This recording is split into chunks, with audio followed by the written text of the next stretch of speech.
দেখুন তো, এত ভালো পাত্র আমার হাতে থাকতে আপনি অপর্ণার অন্য জায়গায় বিয়ে ঠিক করলেন। এ মুখ কোথায় দেখেছি? কোথায় আবার দেখবেন, এবারে যদি প্রথম এলো। না না, এ আমার খুব পরিচিত মুখ। হ্যাঁ হ্যাঁ দেখেছি, পটে আঁকা ঠাকুর দেবদার মুখ অনেকবার দেখেছি।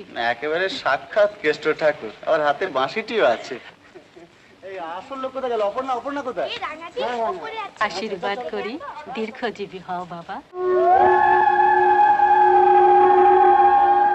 সাপে পর হলো বড় বউ, আপনার মেয়ের শিব পুজোর জোর ছিল। বর বলে বর, যখনই আমি ওকে পুলিশ সঙ্গে দেখেছি তখনই আমার মনে হয়েছে ও আমার কত আপনা। আরো কত ছেলে তো পুলিশ সঙ্গে এসেছে গেছে, কিন্তু এত মায়া তো কারোর ওপর পড়েনি।